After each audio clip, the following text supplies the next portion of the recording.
বলেন আপনি এখন কনে আছেন বলেন। না হুম পুঞ্চালম পুঞ্চালম পুঞ্চালম পুঞ্চালম। পুঞ্চালমের ভিতরে এখন আমরা আছি। এটা ছিল আগে পাম বাগান। হ্যাঁ পাম বাগান পাহাড় ছিল, এখন পাহাড় কাটিয়ে এখন ওই রুম বানাবে, তাই আমরা সেই রুমের ওই জায়গায় দেখাশুনো করতে হাওয়া খাচ্ছি। এই যেমন পাম বাগান দেখতে পাচ্ছেন দূরে, এমন পাম বাগান ছিল এখানে। তো এটা কেটে পরিষ্কার করে পাহাড়গুলোকে কেটে সমতল করে হুম, এমন করছে, এবং রুম করবে এখানে, রুম করবে। অ্যাপার্টমেন্ট করবে। তো মালয়েশিয়ার সরকারের প্রথম যেটা করে সেটা হলো রাস্তা করে নেয় আগে। রাস্তা করে নেয়, তারপরে এভাবে ড্রেন করে নেয় পানিটা নিষ্কাশনের জন্য।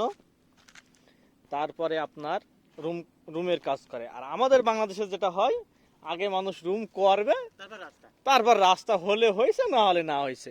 এখানে সব এই যে বাতিগুলো দিয়ে দিছে, মানে এ টু জেড যে সুযোগ সুবিধা আছে, যোগাযোগ ব্যবস্থা সবগুলো এখানে করে দিছে। ইভেন এখানে ইলেকট্রিসিটির ব্যবস্থা করে দিছে, গ্যাসের লাইন করে দিছে। এখানে আপনার যদি দেখায় গ্যাসের লাইন আছে।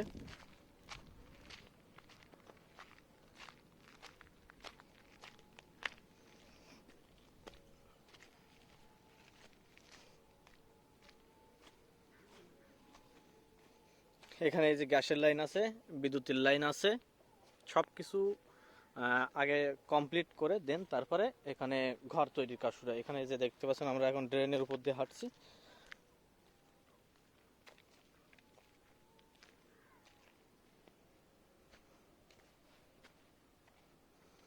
ওই দূরে দেখতে পাচ্ছেন পানির ট্যাঙ্কি, এখান থেকে পানিটা চারিদিকে সাপ্লাই দেবে এই সাইডগুলোতে।